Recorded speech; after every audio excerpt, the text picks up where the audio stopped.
नमस्ते, आप सभी का स्वागत है। आज के इस कार्यक्रम में हमारे साथ जुड़ रहे हैं आज बाबा रामदास जी और हम बात करेंगे विशेषकर योगी जी की और संभल के रास्ते में क्या कांटे आ सकते हैं, लोगों की प्रतिक्रिया क्या है, कि इन सब बातों की करेंगे बातें। उससे पहले सबको याद दिला दें, कृपया हमारे चैनल को सब्सक्राइब करें, वीडियो को लाइक करें, शेयर करें और आपको हम याद दिला रहे हैं हमारे पुणे समिट की, जो कि जयपुर डायलॉग्स का डेक्कन समिट एट पुणे फ़रवरी 8 फरवरी को होगा और बाबा जी भी वहाँ रहेंगे और सभी लोग रजिस्टर करा लें, लिमिटेड सीट्स हैं। बाबा जी से पूछना चाहूँगा कि ये आइडिया कैसा लगा आपको सर अलग स्थान पे करने का? आइडिया शानदार है, पर एक दिन का क्यों किया? कम से कम 2 दिन का रखते। साहब अभी तो रिसोर्सेज पुणे में हमारे लिमिटेड है ना, तो अभी तो एक्सप्लोरेशन है एक तरह से। जी, नहीं बहुत शानदार आइडिया है। मैं जी। आपको इनवाइट करूंगा, आप अगला अपना समिट वाराणसी में या अयोध्या जी में कीजिए। जी, वाराणसी का तो मेरे पास है एक ऑफर, जी। स्थान का भी ऑफर है। वाराणसी में I will be your local resource. Okay, great. जी। तो आइए आज चर्चा जो है वो हम करने वाले हैं कि साहब कि ये योगी जी ने ये नया मसला छोड़ दिया संभल का। वो संभल के आने के बाद तो places of worship act side में हो गया और वो वक्फ एक्ट साइड में हो गया। वो जहाँ चाहते हैं वहाँ खोद लेते हैं और कोई ना वक्फ एक्ट आड़े आ रहा है उनके, ना प्लेसेस ऑफ वर्शिप एक्ट आड़े आ रहा है और संभल की पूरा जो पुराना इतिहास सामने आ गया। अब तो लोग कह रहे हैं कि साहब कि बाबा जी ने रास्ता क्लियर कर दिया है, अब तो कल की अवतार होने ही वाला है। और वो जो प्रमोद कृष्णम जी हैं, वो कल की मठ वाले, उन्होंने तो डेट भी डिक्लेयर कर दी, कहा कि 18 वर्ष में कल की अवतार हो जाएगा। ये अगर इस तरह की लाइनें अगर खींचती रहीं लंबी-लंबी, तो फिर ये जो धीरे-धीरे चल रहे हैं हमारे आरएसएस वाले और भारतीय जनता पार्टी वाले बाकी लोग, कि भाई हम तो धीरे-धीरे चलेंगे मध्यमार्गी, तो क्या होगा? ये आपस में टसल नहीं हो जाएगी? सर वाकई मैं ना आज मैं पढ़ रहा था संभल में क्या डेवलपमेंट्स है उनके बारे में। तो संभल में सर पिछले कुछ दिनों में जितनी तेजी से घटना चक्र घुमा है, फिर वो वाकई एस्टॉनिश कर देने वाला है। आज मैं पढ़ रहा था और कि अभी देख रहा था, मैं वीडियोस देख रहा था कि वहां पे पहले वाली जो एक बंद पड़ा मंदिर था वो मिला। उसके बाद बताया लोगों ने कि साहब यहाँ पे एक कुआं था, वो उस कुएं की खुदाई हुई तो लोगों ने बताया था यहाँ एक कुआं नहीं था, यहाँ 19 कुएं थे। वो 19 कुएं की खुदाई शुरू हुई तो पता लगा नहीं था यहाँ तो बावड़ी भी थी। तो बावड़ी की सब जब जब खुदाई शुरू हुई है तो बावड़ी के नीचे से मुझे तो अब ये लगने लगा है कि संभल के नीचे से तो पूरा नगर निकलने जा रहा है। और मैं आपको बताऊं सर, वो जो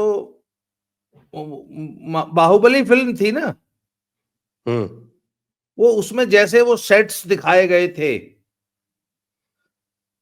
हाँ, हाँ, और हाँ। है, और वो तो बड़ा मतलब बड़ी बहुत विशाल और ग्रैंड बड़ी सेट्स व्यापक है।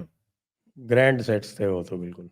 हाँ, तो सर 52 कमरों की बावड़ी, आप सोच के देखिए। और और टनल ये और तो है उसके जिसमें, नीचे, अभी अभी अभी टनल जा रही है, पता नहीं कहाँ पहुंचेगी।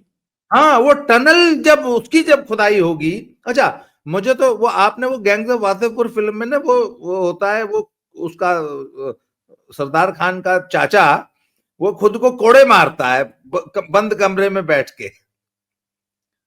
सर मुझे लगता है कि ये जितने भी लोग ये सुप्रीम कोर्ट गए थे इस सर्वे के खिलाफ, और जिन लोगों ने ये ऑर्गेनाइज किया था पत्थरबाजी का समारोह संभल में था उस मस्जिद के सर्वे के ऊपर, और ये जितने समाजवादी पार्टी के, कांग्रेस के जितने नेता थे, तो ये अब ना अंदर बंद कमरे में बैठ के खुद को कोड़े मार रहे होंगे कि ये हमने क्या कर दिया। और अब सर जो यूपी का पूरा मुसलमान जो है ना, उसको वो हर आदमी अपने घर के नीचे टटोल रहा है कि यार कहीं मेरे घर के नीचे तो कोई मंदिर या बावड़ी या कुआं या कोई ऐसा कोई हिंदू पुराना कोई एंशियंट हिंदू स्ट्रक्चर तो नहीं दबा हुआ है। अच्छा, इसके बाद मैं आज सुबह उठ के आजकल सबसे पहले एक ही चीज चेक करता हूं कि आज कहां कोई पुराना बंद मंदिर मिला। अब तो किसी अभी तो सैकड़ों की तादाद में मिल रहे हैं, कह रहे कानपुर में 125 मंदिर है। सर मैं आपको बता रहा हूं, आप देख लीजिएगा 1 लाख से ऊपर मिलेंगे। अच्छा, अब मैं ये सोच रहा था आज कि अब किस कानून, किस नियम, किस रेगुलेशन के तहत ये हम हिंदुओं को रोकेंगे कि भैया अपने पुराने बंद पड़े मिट्टी में दबे हुए मंदिर, अपने स्ट्रक्चर्स, अपनी सांस्कृतिक विरासत, अपना गौरवशाली इतिहास न खोजें हम। आप बताइए आप कैसे जस्टिफाई करेंगे? अगर मैं किसी को ठेका दे दूं कि चलो भाई ये जो बावड़ी की खुदाई चल रही है, 19 मंदिर जो खोदे जा रहे हैं, या जो हर शहर में इस प्रकार के मंदिर हमारे मिल रहे हैं, सुप्रीम कोर्ट की, संसद की कौन सी ताकत, कौन सा कानून, किस नियम के तहत हमको खो ये खोजने से आप रोक लेंगे? मैं तो सरसंघ चालक जी से भी कोई भी इसमें शामिल कर दूंगा कि सरसंघ चालक जी, आप कह रहे थे कि हर मस्जिद के नीचे मंदिर खोजने की जरूरत नहीं है। अब तो हम तो खोद भी नहीं रहे, खुद ही निकल के आ रहे हैं। अब हम क्या करें आप बताइए? अब सरसंघ चालक जी से भी इस पर डायरेक्शन हम लोग को ले लेनी चाहिए। क्या आप बताइए, अब आपका क्या कहना है? मतलब हमारी पूरी सभ्यता को पद दलित करके, उसको मिट्टी में दबा के तुम उसके ऊपर अपनी पंचर की दुकान चला रहे हो। और सर ये देखिए ना, एक बात बताऊं, मुझे लगता है सर ईश्वर का जो ये जो होता है ना सर, प्रारब्ध, ये बड़ा प्रबल होता है सर। मुझे लगता है कि ईश्वर ने ये सारा काम योगी जी के हाथ से ही करवाना लिखा था। आप ये देखिए ना कि योगी जी के हिस्से में कितना यश आने वाला है कि और वो, मुझे तो लगता है कि पूरा एंशियंट इंडिया की जो हमारा वैदिक भारत था और वैदिक संस्कृति की पूरी ग्लोरी योगी जी के शासनकाल में, उनके नेतृत्व में, ये तो पूरा एक नया हिंदुस्तान इस मिट्टी के नीचे से निकल के आ जाएगा। और सर आप, ये बहुत बड़ा इशू होने जा रहा है। ये जो अब संभल का जो, संभल से जो शुरुआत हुई है ना, वो वाकई जो वो कल की अवतार की जो बात हो रही है, और उन्होंने कह दिया कि 18 साल में, नहीं सर 18 साल में नहीं, वो प्रोसेस हो सकता है और जल्दी शुरू हो जाए, क्योंकि संभल से जो शुरुआत हुई है सर, ये आप देख लीजिएगा, ये आग पूरे जंगल में, पूरे देश में आग की तरह फैलेगी आप तेजी से, और हर मंदिर खोद के निकाला जाएगा।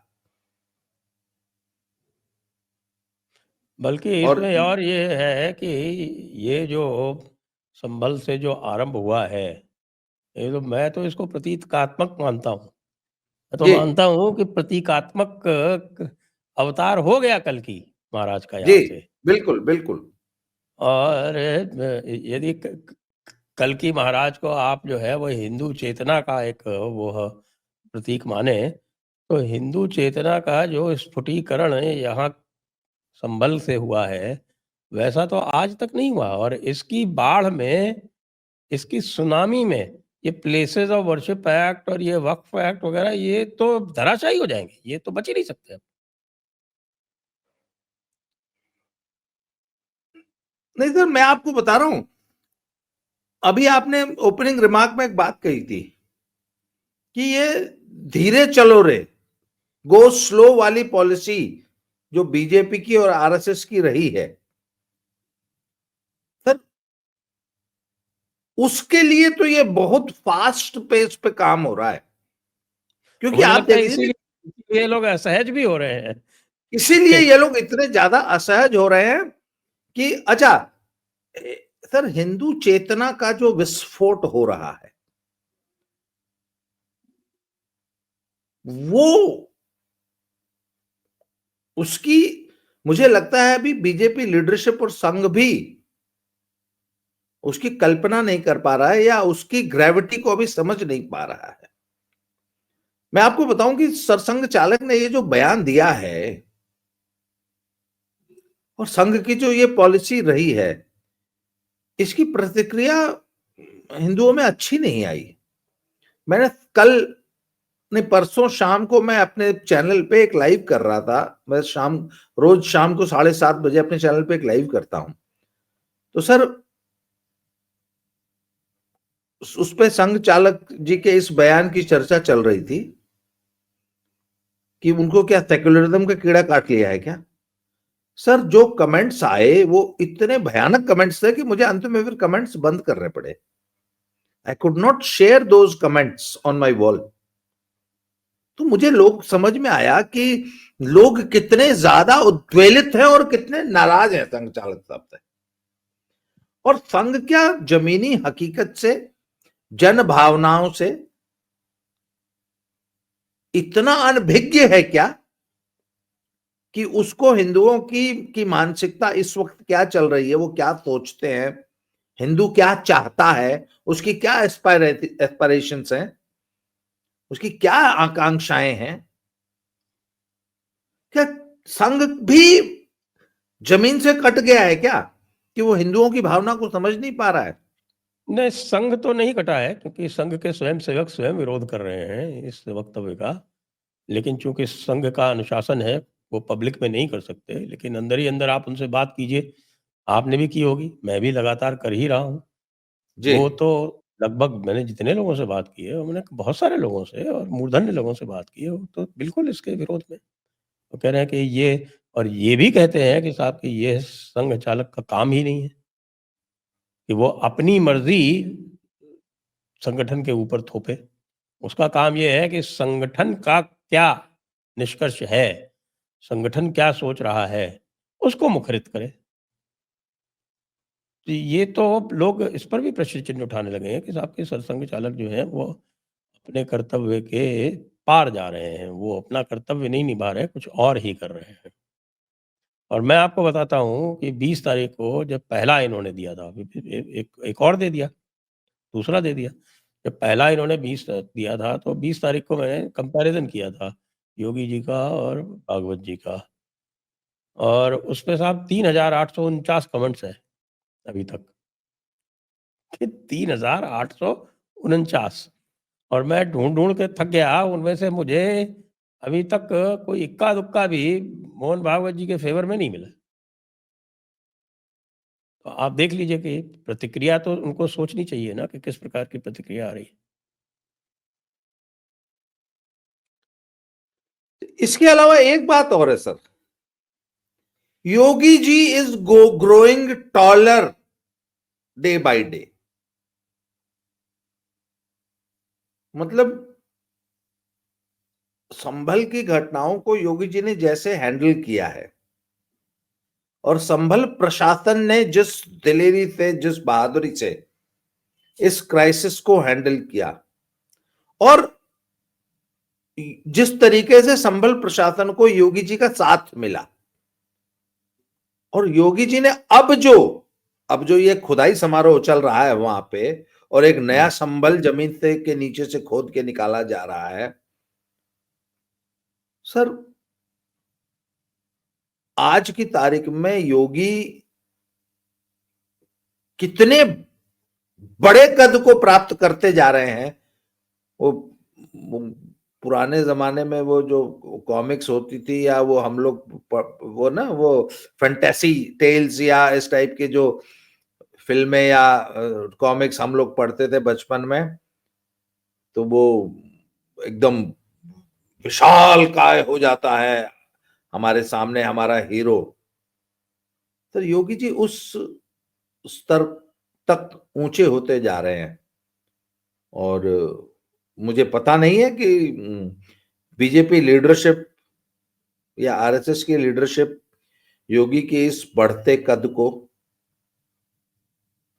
कैसे ले रही होगी, कैसे उसको मतलब योगी को कैसे हैंडल कर पाएगा अब बीजेपी हाईकमांड, ये सर मुश्किल है। ये मतलब मेरे साथ पास तो शब्द नहीं है, मैं कैसे उसकी व्याख्या करूं कि योगी का क्या कद होता जा रहा है। भारत में हिंदुओं की जो आज सोच चल रही है और हिंदुओं में किस कदर निराशा है, मोदी जी की जो इंटरनल पॉलिसीज हैं और संघ चालक साहब ने भी जो है वो निराश कर दिया है लोगों को।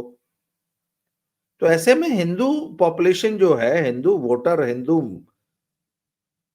जनमानस, वो सर योगी की तरफ टकटकी लगाए देख रहा है। और आप कोई भी पब्लिक डिस्कोर्स में, पब्लिक प्लेटफॉर्म पे आप कोई भी बात करें, देश की किसी समस्या की बात करें, किसी भी विषय पे बात करें, एक ही बात सुनने में आ रही है कि नहीं नहीं नहीं, इनके बस का कुछ नहीं है, योगी को लाओ, योगी को लाओ, योगी को लाओ। हम ये मानते कि नहीं, अभी 2029 तक अभी there is no vacancy there in Delhi, ये बात एकदम सही है। और योगी जी अभी यूपी में बहुत अच्छा काम कर रहे हैं और 2027 तक योगी जी यूपी में बने रहे, उसके बाद जैसा समय आएगा वैसा देखा जाएगा। But sir I think BJP leadership को इसका संज्ञान ले लेना चाहिए कि कहीं उनके इस ढुलमुल रवैये से, उनका ये गो स्लो वाली जो पॉलिसी है, इससे कहीं उनका वोटर, उनका कोर वोट है, वो कहीं निराश और नाराज ना हो जाए बीजेपी हाईकमांड से। क्योंकि उसने बाबा कुछ तो तो अपनी दिखाया है स्पीड, उसने। आप 2024 के चुनाव में ही जो उनकी निराशा थी वो तो आई ना सामने। जी। तो सर अच्छा, बाबा तो अपनी स्पीड स्लो करेंगे नहीं, वो उनकी मजबूरी है सर। वो अब चाह भी जाएंगे ना, अब चाह के भी बाबा अपने आप को स्लो डाउन नहीं कर सकते, क्योंकि पब्लिक एक्सपेक्टेशंस जो है ना उनसे इतनी ज्यादा बढ़ चुकी है पब्लिक की, कि बाबा तो जो जिस रास्ते पे आगे बढ़ गए हैं उससे पीछे हटने का। अब आप बताइए ना, संभल में जो ये चल रहा है, और हर शहर में आप देख लीजिएगा, 2 4 10 20 50 मंदिर हर शहर में निकलेंगे। तब बनारस में तो इतने निकले, मैं आपको बताऊं, जब ये काशी विश्वनाथ कॉरिडोर बन रहा था,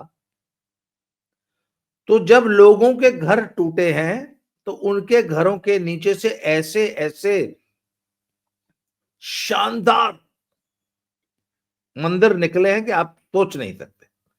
मैं एक बार मैं आपको बताऊं, बनारस में जो ये विश्वनाथ गली है, इसमें वो जो विश्वनाथ गली में ना बहुत सारी वो दुकानें हैं। तो एक दुकान थी, वहां पे क्लासिकल म्यूजिक की कैसेट्स बिकती थी, ये करीब 15 साल पुरानी बात है। मुझे बड़ा शौक था, तो मैं जब भी बनारस जाता था तो उस दुकान पे जाके, विश्वनाथ गली में घूमने का मजा भी अलग होता है। तो विश्वनाथ जी में के दर्शन किए और उसके बाद उस गली में घूमे, तो वहां से मैं वो क्लासिकल म्यूजिक की कैसेट्स लिया करता था। तो उसकी उस दुकान की ऐसी टेम्परेरी सी दुकान थी, फुटपाथ पे टाइप की, छोटी सी गली है वो, उसके पीछे एक पर्दा लटका रहता था। तो उस पर्दे के पीछे एक बार हलचल सी हो रही थी, तो मैंने पूछा इसके पीछे क्या है। तो तुम बोला, ओ उसके पीछे मंदिर है एक। मैंने पूछा कैसा मंदिर है? बोले हाँ वो पुराना मंदिर है। वो ही was not interested to show me the temple, the shopkeeper. मैं, मेरी वाइफ साथ में थी सर, हम जिद करके उस पर्दे के पीछे चले गए। सर ऐसा अभी भी है वो मंदिर, अभी भी, आज भी, और आज भी उसी तरह उसी पर्दे में ही छुपा हुआ है।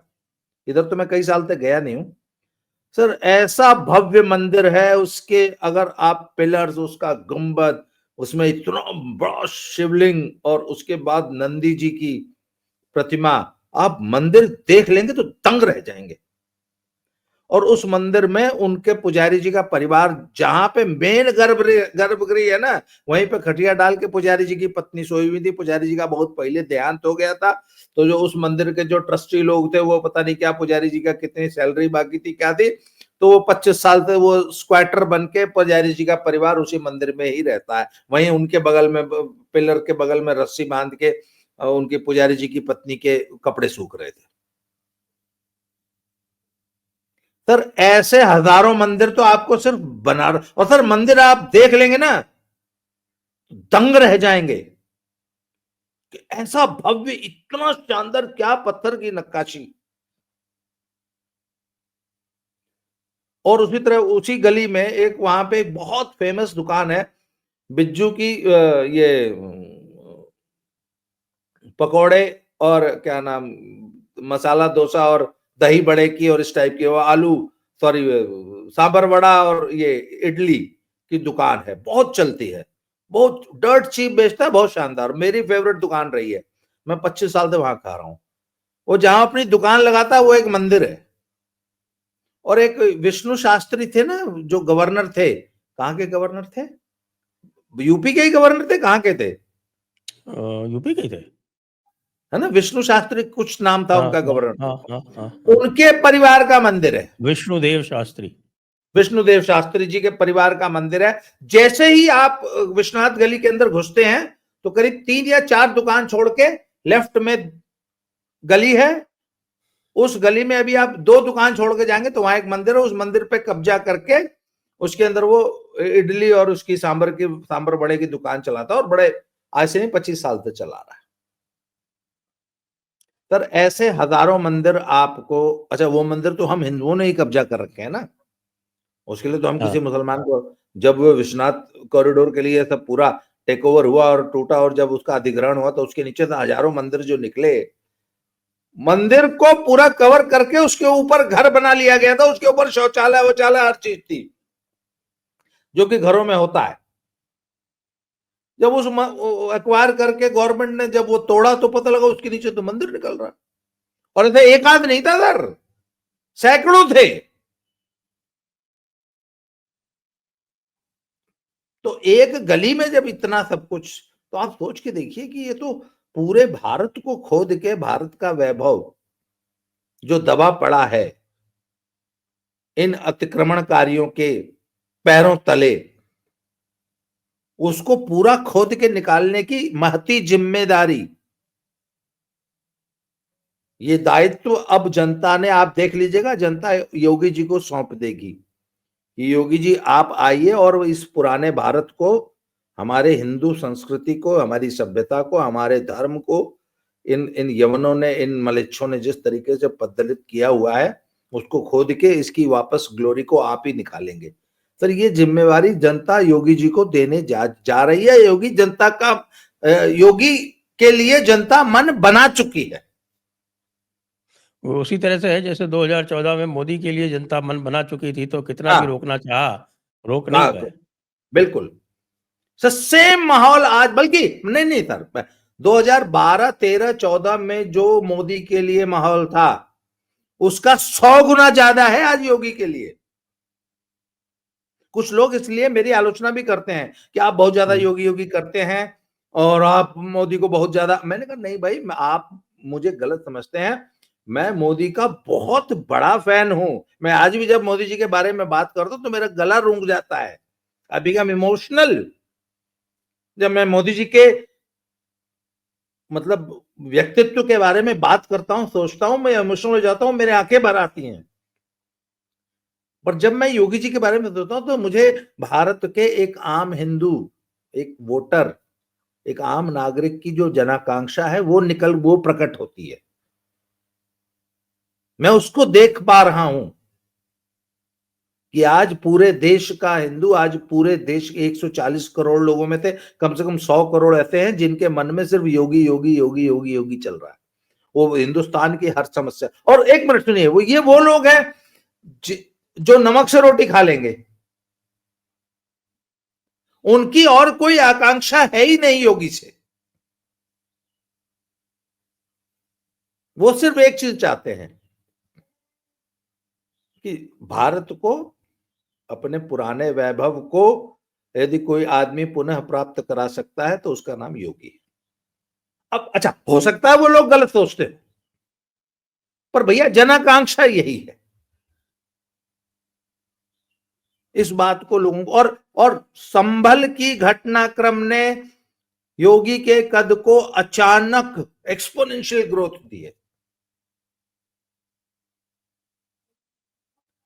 सर 5 आदमी मर गए, इतनी बड़ी घटना हुई, इसके बावजूद योगी किसी भी तरीके से उनके बिल्कुल भी डिफेंसिव नहीं हुए, उनके माथे पे शिकन नहीं आई, और उन्होंने अपने प्रशासन को एकदम खुली छूट दी, नहीं बिल्कुल घबराने की जरूरत नहीं, मैं तुम्हारे साथ खड़ा हुआ। हाँ, ये बड़ी बात है, बड़ी बात थी। नॉर्मली बैकफुट पे चला जाता है हाँ, नहीं प्रशासन, तो इस तरह की मौत इत्यादि हो जाती है। सरकारें किस तरह भीगी बिल्ली बन के पैरों में जो है दुम दबा के, और सीधे सीधे एसपी को सस्पेंड, सीधे डीएम को सस्पेंड, बेचारे पे उन पे गाज गिर जाती है। यहां उल्टा हम देख रहे हैं कि डीएम एसपी जो है मतलब शेर की तरह दहाड़ रहे हैं, और बेचारा वो बर्क जो है वो हाँ संभल नहीं जा पा रहा। वो उसकी सीढ़ियां टूट गई, उसके ऊपर 2 करोड़ का जुर्माना हो गया, और कई सारे केस हो गए, बिजली चोरी का केस हो गया, इलाहाबाद हाई कोर्ट पहुंच गया, वहां उसकी जो है एंटिसिपेटरी बेल नहीं हो रही है, और लोग कह रहे हैं कि अब तुम्हारा आजम खां वाला हाल होगा, तो वो सुन सुन के और डरा जा रहा है वो। जी। तो इसमें सर योगी की विल पावर दिखाई देती है ना, कि योगी किसी किस्म की गुंडागर्दी से डरने वाले नहीं है, थमने वाले नहीं है। तो फिर योगी का कद तो बढ़ेगा पब्लिक में।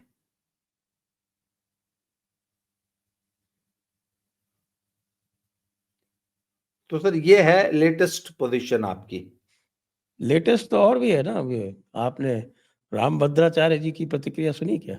हाँ, राम भद्राचार्य जी ने भी एकदम, अच्छा, he never sugar quotes his words. उन्होंने बोल दिया कि हिंदुओं के नेता मत बनो, हिंदुओं की ठेकेदारी मत बनो, हिंदुओं के ठेकेदार, हिंदुओं ने किसी को आज तक ठेकेदारी नहीं दी है।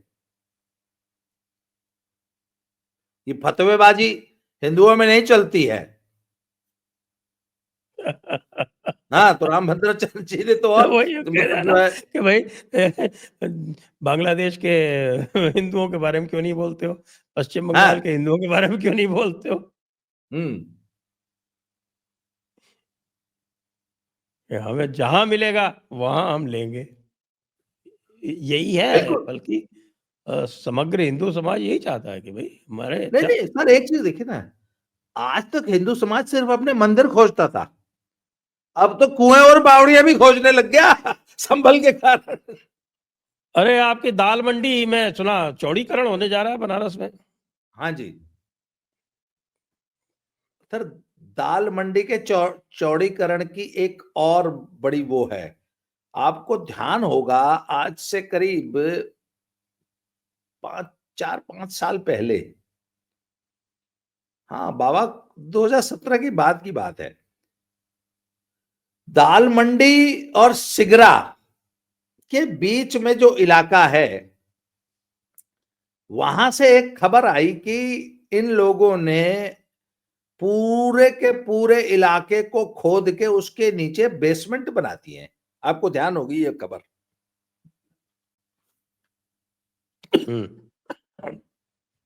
सर बहुत, आप कभी ये चौक होते हुए, दाल मंडी होते हुए सिगरा की तरफ गए हैं? आपने वो नहीं इलाका देखा है? नहीं सर जी, मैं तो गुदौलिया से मंदिर तक गया हूँ और गुदौलिया से आगे दशाश्वमेध तक गया हूँ। सर गोदौलिया से जब आप करीब चौक की तरफ बढ़ते हैं तो वो पैदल डिस्टेंस होगा करीब 300-350-400 मीटर का। चौक गोदौलिया को या चौक को आप हार्ट ऑफ द सिटी मान सकते हैं। तो वही सड़क आगे फिर मैदागिन चली जाती है।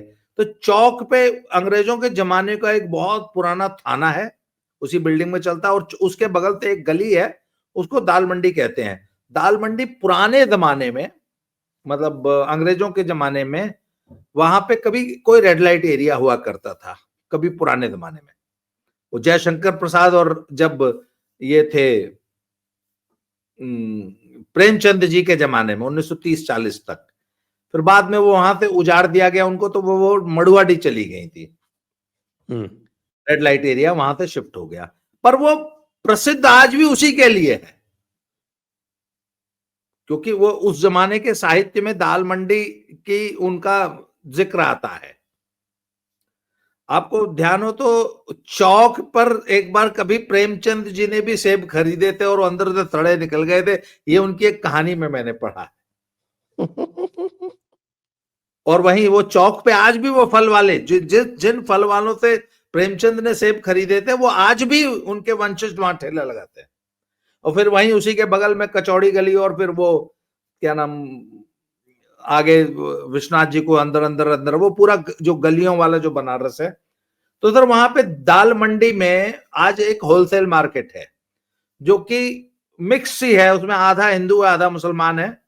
फिर वही सड़क आगे चल के सिगरा तक चली जाती है। तो इन्होंने क्या किया था कि उन दुकानों के नीचे पूरा एक खोद खोद के उसके नीचे बेसमेंट्स बना लिए। और एक नहीं, पहले एक ने बनाया, फिर दूसरे ने बनाया, करते करते करते करते हजारों बेसमेंट बन गए। सरकार को कानो कान खबर तक नहीं थी। और ये यहाँ के लोकल जो कारीगर थे, वो अपनी एक टेक्निक निकाल के उन्होंने वो करना शुरू किया। तो एक आध था तो चल जाता था। वो कहते कि जब पूरा का पूरा इलाका ही कई कई स्क्वायर किलोमीटर के एरिया में पूरा इलाका खोद डाला, और उस पे बल्ली बल्लियां लगा के और फिर पिलर दे दे के उन्होंने बेसमेंट्स बना लिए। क्योंकि होलसेल मार्केट का पूरा एरिया है, बहुत जबरदस्त वो बिजनेस का सेंटर है बनारस का। पर सर वो इतना सेंसिटिव जोन है कि अगर कभी कोई भूकंप आया या कोई मिसहैपनिंग हो गई, तो जैसे वो माइंस में नहीं पानी भर जाया करता,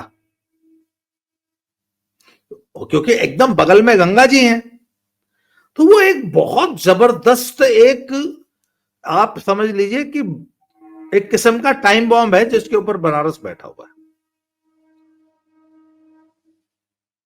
उस एरिया को चौड़ा करने की बात हो रही है।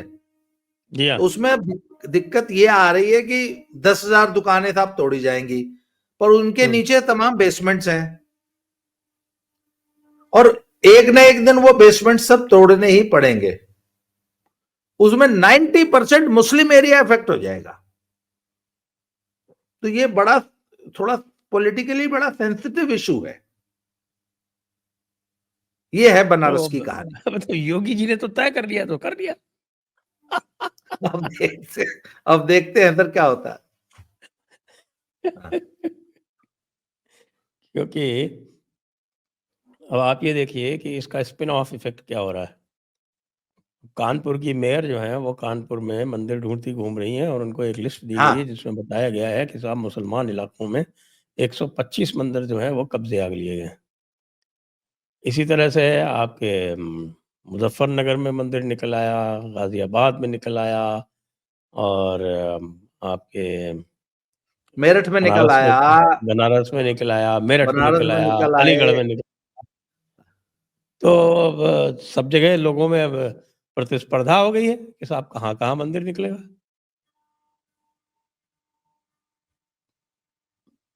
नहीं नहीं सर, ये तो पंडोरास बॉक्स खुल गया ना। अच्छा, ये खुला क्यों? क्योंकि कुछ लोगों ने सर्वे के खिलाफ पत्थरबाजी करवा दी। आज आप संभल में चले जाइए, संभल में लोग पानी पी पी के जियाउर रहमान बर्क और अखिलेश यादव और इनको क्या नाम, इकबाल, वो तो छोटा प्यादा है, ओवैसी को गरिया रहे ओवैसी। हैं। अच्छा, बगल में रामपुर है, रामपुर में आजम खान का परिवार बैठा है, वो मुसलमानों को ये समझा रहा है कि ये अखिलेश ने जानबूझ के कराया है, ये अखिलेश ने जानबूझ के कराया है कि मुसलमान बीजेपी से जितना ज्यादा प्रताड़ित होगा तो मुसलमान अखिलेश की शरण में आएगा। आग के लिए पानी का डर बने रहना चाहिए। तो सर वहां पे आजम खान, अखिलेश और जियाउर रहमान बर्क की फैमिली की जो राइवलरी है, अच्छा वहां का जो विधायक है वो एक अलग गुट है, आजम खान का एक विरोधी गुट जो वो नदवी जो तैयार कर दिया है, जिसको वो जो दिल्ली की किसी उसका मौलवी था ना, आप उस दिन नाम बता रहे थे, कोई नदवी करके जो सांसद बना है भी रामपुर वाला, वो आजम खान का धुर विरोधी तैयार कर दिया है उन्होंने। तो सर वहां पे अखिलेश यादव और आजम खान की जो ये टर्फ वॉर चल रही है ना, इसमें अखिलेश यादव का बहुत तगड़ा नुकसान हो रहा है, और संभल में जो मुसलमानों का नुकसान हो रहा है उसकी वजह से पूरा प्रदेश का मुसलमान बैकफुट पे आया हुआ है इस समय, और मुसलमानों में भयानक रोष है अखिलेश के खिलाफ। अच्छा, इसका फायदा उसका राहुल गांधी को हो रहा है, ये तो मानना पड़ेगा, क्योंकि तो अखिलेश का आपको क्या लगता लॉस, है राहुल गांधी और अखिलेश अलग-अलग चुनाव लड़ेंगे या कि सौदेबाजी होगी और राहुल गांधी जो है 100 सीटें मांग लेंगे? नहीं नहीं सर, इस वक्त जो भी ये एक्टिविज्म चल रहा है और ये इनको अंबेडकर की जो इतनी याद आई हुई है कांग्रेसियों को, सर ये इंडी अलायंस की टर्फ वॉर है, बीजेपी तो इसमें सिर्फ मजे ले रही है। ये बहन जी कूद गई, चंद्रशेखर रावण पहले ही कूदा हुआ था, मुसलमान का वोट प्राप्त करने के लिए अखिलेश यादव, राहुल गांधी और ओवैसी, आजम खान अलग से। आजम खान सर पूरा मन बना चुके हैं कि 2027 में वो अलग पार्टी बनाकर चंद्रशेखर रावण और हो सकता है कांग्रेस से पैक्ट करके चुनाव लड़ें। अगर कांग्रेस चंद्रशेखर रावण, आजम खान की नई मुस्लिम पार्टी और ओवैसी ये चारों मिलके चुनाव लड़ गए तो सर अखिलेश का सुपड़ा साफ हो जाना तय। और फिर तो संभल की घटनाओं ने बाबा तो 300 पार जाएगा फिर तो। संभल की घटनाओं ने इस चेन रिएक्शन को स्टार्ट कर दिया, बल्कि बहुत तेज कर दिया है। संभल इज द ट्रिगर पॉइंट। बल्कि मैं तो थोड़ा और पीछे जाऊंगा, ये तो बाबा की कुशल रणनीति है जिसने कुंदरकी किया और कुंदरकी के बाद संभल हुआ है। संभल कुंदरकी का बिल्कुल रिएक्शन। बिल्कुल बिल्कुल बिल्कुल। तो एक तरह से बाबा ने जो है वो ट्रिगर दबाया है और ये लोग सब रिएक्ट कर रहे हैं। नहीं सर, सिर्फ सिर्फ कुंदरकी नहीं, कुंदरकी के बगल में मीरापुर सॉरी मीरापुर में भी वो जो तुर्क पठान की लड़ाई ना सर, सॉरी सर ये तुर्क पठान की लड़ाई पूरे यूपी में चल रही है।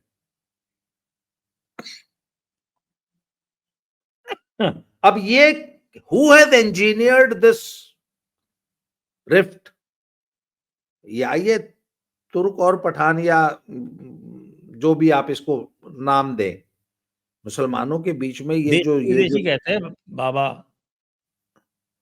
योगी बाबा तो देशी वर्सेस विदेशी मुसलमान बोलते हैं। हाँ, तो सर ये जो है ना, ये मीरापुर में भी बहुत प्रबल थी, ये कुंदरकी में भी थी, और ये पूरे यूपी में चलेगी। तो 2027 का चुनाव बहुत मजेदार होने जा रहा है, इसमें कोई दो राय नहीं है सर। और 2027 की तैयारियां अभी से शुरू हो गई हैं। अच्छा, आपने देखा होगा बहन जी जो आमतौर पे बहुत ज्यादा प्रोएक्टिव नहीं होती थी, उन्होंने भी एक देशव्यापी आंदोलन की घोषणा कर दी है, कांग्रेस ने करी दी है, उधर रावण भी नाल मढ़ा रहा है।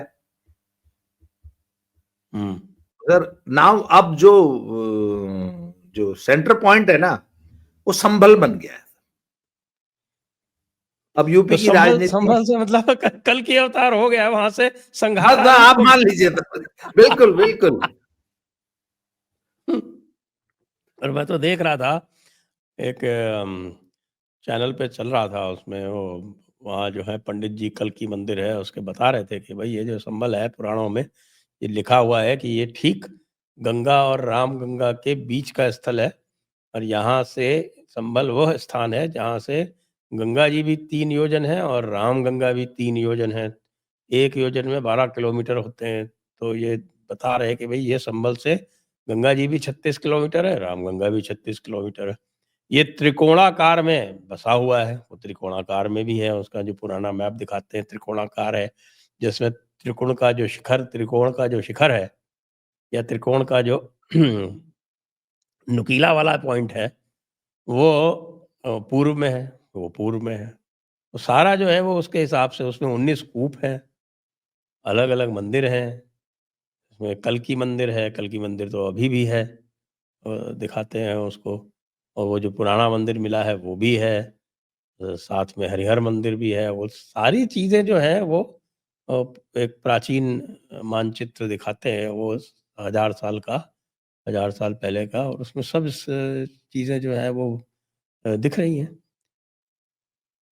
और हमारे प्रमोद कृष्णन साहब ने कह भी दिया कि 18 साल बाद अवतार होना है कल्कि जी का। तो वो 18 साल की तैयारी तो योगी जी महाराज ने आरंभ कर दी है। बिल्कुल करती थी। मैं आपको बताऊं, मेरी आज एक मित्र से बात हो रही थी, उन्होंने बताया कि जब योगी जी को ये रिपोर्ट दी गई ना कि साहब वो मंदिर के पास से खुदाई में कुआं मिला है, तो योगी ने बोला कि पूरा रिकॉर्ड निकालो। तो इन्होंने सर रेवेन्यू डिपार्टमेंट बुला लिया, डीएम साहब ने कि लाओ भाई पूरा रिकॉर्ड लेके आओ।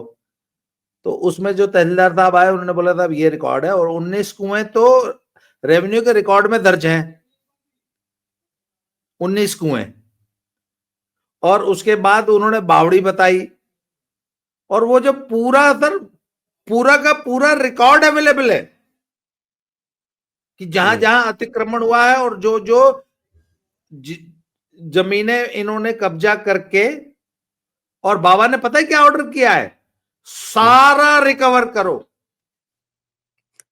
भाई ये बता रहे हैं, ये जो लेटेस्ट आया है ये बताया गया कि साहब कि ठीक है, अब मोहन भागवत जी कह रहे हैं कि हमें मस्जिदों के नीचे हमें डिगिंग नहीं करनी है, नहीं खोदना है, ऐसी बात नहीं है, लेकिन हम तो बिजली की चोरी पकड़ रहे हैं और उसमें अगर हमें मंदिर मिल रहे हैं तो हम चुप थोड़ी रहेंगे। हाँ बिल्कुल। हमें तो ये सारी चीज़ें बिजली की चोरी जब हम पकड़ रहे हैं तब मिल रही हैं, तो हम बिजली की चोरी के लिए तो कहीं भी जा सकते हैं। हर मस्जिद में जाएँगे बिजली की चोरी पकड़ने के लिए। जी ये बिजली की चोरी पकड़ना जो है ये लेटेस्ट, वही मैंने एक अपने वीडियो में कहा था कि योगी ने ऐसा कार्य किया है संभल में कि प्लेसेस ऑफ वर्शिप एक्ट और वक्फ एक्ट दोनों को निरर्थक कर दिया है। बिल्कुल।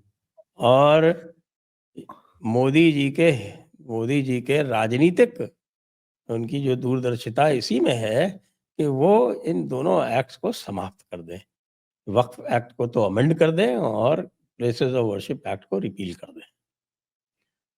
सर मैं एक बात और बता रहा हूं, आज के बाद कोई मुसलमान या कोई मुसलमानों का हित चिंतक, शुभ चिंतक योगी जी के किसी कार्य के खिलाफ सुप्रीम कोर्ट नहीं जाएगा। सर एक बात बताइए, योगी जी पहले जो हार्डकोर क्रिमिनल्स माफियाज थे, सिर्फ उनके घर तोड़ते थे, हुँ। है ना सर? अगर अतिक्रमण हटाने लग जाएंगे ना योगी जी, सच्चाई ये है कि गांव समाज की जमीन पूरी तो इन अतिक्रमणकारियों के कब्जे में ही है। सारी वाटर बॉडीज, पुरानी जितनी चक्रोड होती थी, उसके बाद खेत खलिहान, गौचर, खेल का मैदान जो गांव में होते हैं, ये सब तो इन्होंने कब्जा कर रखा है। पुरानी, मेरे गांव में सर अगर पुरानी चक्रोड खाली खाली करा लेगा ना प्रशासन, तो 100 घर टूटेंगे कम से कम। तो ऐसा तो है नहीं कि योगी जी इन बातों को नहीं जानते थे या योगी जी का प्रशासन इन बातों को नहीं जानता। योगी जी ने बोला तो ठीक है यार, आम पब्लिक है, किसका किसका घर तोड़ोगे, खाली जो गुंडे बदमाश है उनका तोड़ लो, जिससे एक डेटरेंट बना रहा है। योगी जी की सिर्फ ये, अदरवाइज योगी जी किसी आम गरीब का को बिल्कुल नहीं उजाड़ना, परेशान करना चाहते, ये उनकी पॉलिसी थी। सर ये इन्होंने सुप्रीम कोर्ट में, और ये सुप्रीम कोर्ट जाने वाले जितने हैं, ये कांग्रेस के ये बड़े बड़े वकील, ये राहुल गांधी, ये अखिलेश यादव, और ये आपका ये जो ओवैसी, इन्होंने सर बाबा को छेड़ छेड़ के उन बाबा ने कहा अच्छा आ जाओ, अब आ जाओ, अब तुम मुझे सुप्रीम कोर्ट से ही रुकवा लो, आ जाओ, अब जाओ ना, सुप्रीम कोर्ट रोक देगा क्या, क्या है बाबा, मस्जिदों और मदरसों की बिजली चोरी मत पकड़ो, आ जाओ, या जो पुरानी बावड़ी और कुएं तुमने कब्जा कर रखे हैं उनको जमीन से खोद के निकालने से अब दुनिया की कौन सी ताकत रोक लेगी? कोई नहीं रोक सकता। सर ये तो मुसलमान इस बात को समझ रहा है। सुप्रीम कोर्ट ने स्वयं ने उनको छूट दे रखी है ना कि आप इंक्रोचमेंट, कुएं, हाँ, बावड़ी, तालाब, नदी, रेल मार्ग, सड़क मार्ग, इनके ऊपर कोई भी इंक्रोचमेंट हो उसके लिए जो है वो आपको किसी से पूछने की आवश्यकता नहीं। तो सर उनको मुसलमान कह इस दिया बात कि को हमारा समझे। आदेश जो है इन चीजों के ऊपर लागू नहीं होता है। हम्म। वो केवल जो बिल्डिंग लॉज का वायलेशन करके जो मकान बने हुए हैं उनके ऊपर लागू होता है। अब ये जितने भी गुंडे, बदमाश और दबंग हैं, इनमें से तो शायद ही कोई ऐसा हो दुनिया में जिसने एनक्रोचमेंट ना किया हो। सर वो जो बाबा ने कहा था ना, मिट्टी में मिला दूंगा, बाबा का बड़ा फेमस वो वाक्य है, शुद्ध माफिया वाक्य को है, मिट्टी में मिला दूंगा। मिट्टी में मिला दूंगा। उसको लेके आज भी अतीक और मुख्तार का परिवार जो है ना, अखिलेश को गरियाता है कि इसने, अखिलेश ने प्रोवोक किया। अखिलेश ने बाबा को प्रोवोक कर करके हमें को वाकई मिट्टी में मिलवा दिया।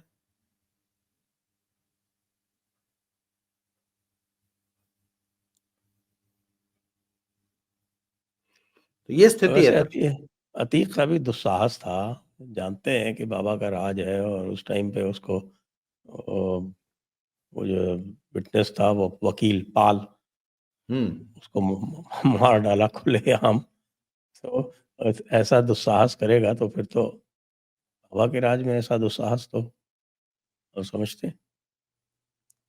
इसीलिए लोग जो है वो कई जो है वो चंद्रशेखर रावण को भी बोलते रहते हैं बीच बीच में कि भाई थोड़ा जब्त करके है वो उसका जियाउर रहमान बर्क का हाल देख ले भाई। ज्यादा बोल रहा था वो गया अमित शाह के पास कि मुझे बचाओ।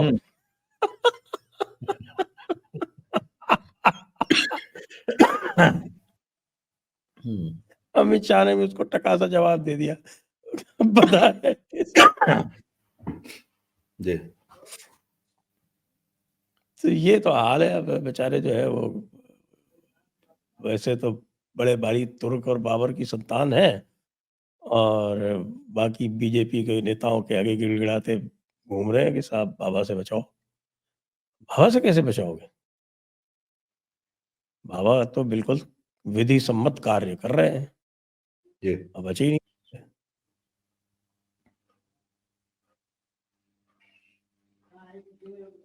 तो सर ये है आज की यूपी की रिपोर्ट कि बाबा की पॉपुलैरिटी डे बाय डे बढ़ती जा रही है, उनका कद बढ़ता जा रहा है। और अगर सोशल मीडिया को पैमाना माना जाए तो बाबा जो है वो ही has become a Gulliver in a Lilliputian land. वो तो है लेकिन खाली सोशल मीडिया को ही क्यों, आप जरा देख लीजिए ना इस समय बाबा छाए हुए हैं पूरे आपके मेन स्ट्रीम मीडिया पे भी। हाँ हाँ, मैं तो मतलब मैं उसको मिला लेता हूं आजकल, क्योंकि मेन स्ट्रीम मीडिया को मैं इसलिए अब सोशल मीडिया बोलने लग गया हूं क्योंकि उसको भी हम अपने फोन में ही देखते हैं, टीवी तो कोई देखता नहीं आजकल। आज देखिए ना पीलीभीत में एनकाउंटर हो गया खालिस्तानियों का। हाँ हाँ, पीलीभीत में एनकाउंटर हो गया सर। अच्छा, उसमें भी उसकी भी अंदर की कहानी निकल के आई है। Punjab police, in fact, wanted to arrest them. Punjab police never wanted an encounter. They wanted to catch them alive. But the UP police did not agree. UP police did not agree. उन्होंने बोला कि नहीं, ये इस firing कर रहे हैं और हम जो है, हमारी पॉलिसी नहीं है. फायरिंग का जवाब तो फायरिंग से ही होगा. फायरिंग का जवाब. और सर उनके पास बहुत काफी भारी मात्रा में फायर आर्म्स और असलहा मिला है. 2 AK-47 मिली हैं, ग्लॉक पिस्टल्स मिली हैं और काफी ज्यादा एमिनेशन मिला है. And they were so young, सब 22-25 साल के 3 लड़के.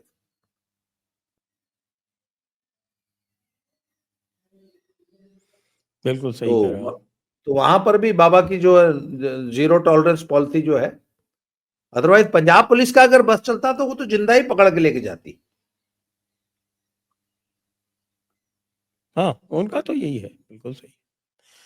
तो आइए आज की चर्चा को अब यहीं पर विराम देते. सभी दर्शकों को बहुत बहुत धन्यवाद. बाबा रामदास जी को भी बहुत बहुत धन्यवाद. जय हिंद, जय भारत, वंदे मातरम. जय श्री राम. जय श्री राम. जय श्री राम.